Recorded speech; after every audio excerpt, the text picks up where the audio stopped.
Well, I must have said before I came here that I would do this work. And I've been working with Spirit now for about 15 years. And before I started, I never knew about such things. I was Christian Catholic because my grandmother was Catholic. I did always used to like Sunday school and stuff like that, but I never prayed to God because when I did, things went wrong. So for years, I didn't ever talk to upstairs.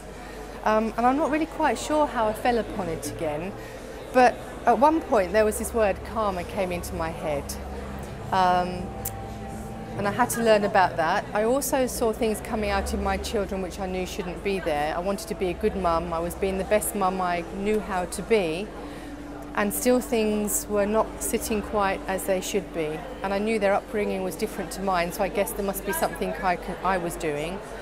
I also felt, on some sense, that I was broken. I'd lost my business, my marriage had broken, I'd met somebody else, but everything was just not right. So I was broken, but I knew that I couldn't break because otherwise all the things I cared about would fall down too. And that's when the word karma came into my head. At the same time as that, I found out that we could all do healing.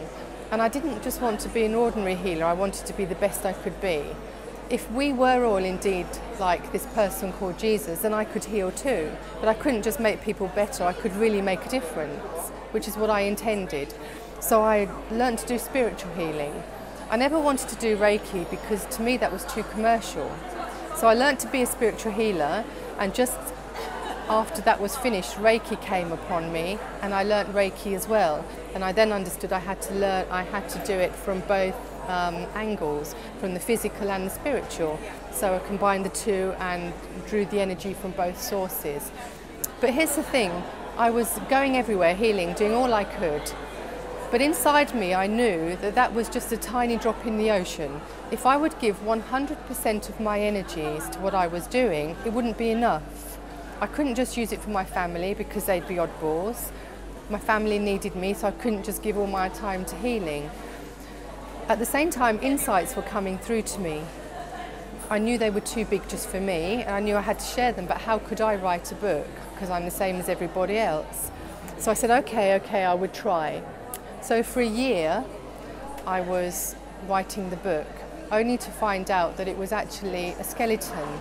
A year it took me, and when I read it back, it didn't say half of what I needed it to say. So it was an obstacle in front of me. 2 years I left it, knowing I must carry on. And then one Easter time, a little child patted me on the hand. And it was a child, it was as physical as this. And before that, I'd actually had one experience of automatic writing. Nothing before or after.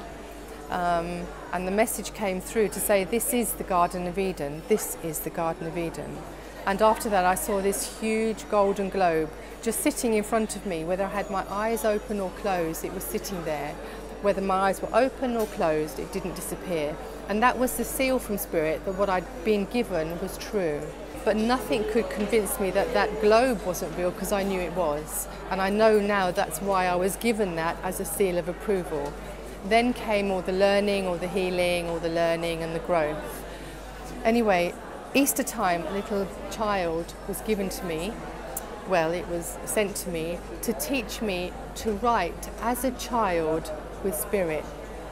So I had to learn to hold a pen hard enough so it could write, but soft enough that they could move my hand. At the same time, I had to learn to let the thoughts come in. Now, you don't realise when you're speaking or writing yourself, you're actually a few words ahead of yourself. When you're writing with or on behalf of somebody else, it's very difficult because you have a blank space. So I learned how to write, I learned how to let the thoughts in, I learned how to do it fluently enough so I could write, and when I got stuck I'd just back off, let the arm go again, and the writing came in. So that's how I wrote with Spirit. But the idea is, these are self-help books. They're healing books, they empower people. It's all well and good people going to healers and readers and things like that. That's great. But the thing is, when you get back home, your life is where you left it. But your own guardian is always with you. They know what's going on every level the same as you. They know your soul journey, the agenda you had when you came here, the things you're experiencing, what's stuck, what you came here to achieve. And these books will not only tidy you up, but they'll get you working on a two-way street so that you actually do bring heaven on earth in a very real way.